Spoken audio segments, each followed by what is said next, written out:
namni islaamaa guyyaa sadii ol waliin ooduun haraami. Obboleeyyan kiyya nama hedduutu osuma waliin jiruu waliin oodee amata meeqa dugda garaa walitti tahee waliin jiraatan, kan cibaadaallee wajjumaan godhan, kan masjiida tokkotti waliin salaatan, kan mana barumsaa tokko deeman, kan ganda tokko keessa galan, ilmaan abbaa tokko waliin oodee miraaza irratti, dachii irratti, dhaala irratti, dubartii irratti waan adda addaarra waliin oodee amata meeqa waliin dubbisneetu jira. Shari'aa islaamaa keessatti ammoo halkan sadii ol waliin ooduun akka haraam taate rasuulli rabbii sallallahu alayhi wasallam nuu himan. Obboleeyyan kiyya hadiisa abi ayyuub irraa odeeffame keessatti rabbii irraa haa jaalatu. رسول ربي صلى الله عليه وسلم أكنجان لا يحل لمسلم أن يحجر أخاه فوق 3 ليالي. نما إسلاما تقوف حلال هنتو تكانو هم بقوا أن يحجر أخاه وبليس إسات أود فوق 3 ليالي.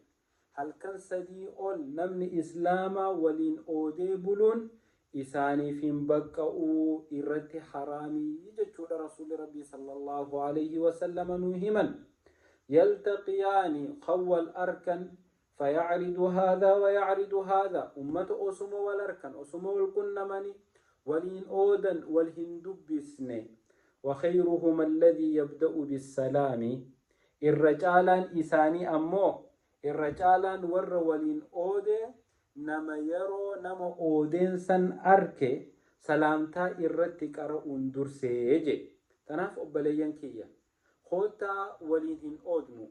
Rasuulli rabbii sallallahu alayhi wasallam akki jee torbaanitti guyyaa dalagaan gabrichaa ol fuudhamtuutu jira.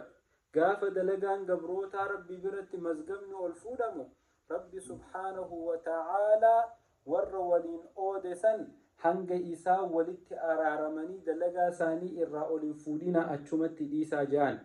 Nagayuma salaanna, nagayuma soomanna, nagayuma sadaqanna, nagayuma khayrii adda addaa dalayna hanga obboleeyyan keenyaa walitti tollee nama wallollee walitti araaramnee ooda jidduu teenyaa baasnee walitti nagaya taanutti ibaadaan teenyallee nurraa oliin fuudhamtu rabbi subhaanahu wa ta'aalaa galmee dalagaa teenya gaggaarii banee nuuf hin laalu hanga walitti araaramnu. Tanaaf obboleeyyan kiyya waliin oodina, yoo wal loltan jidduu keessanitti nagee buusaa walitti araaramaa. Assalaamu alaykum.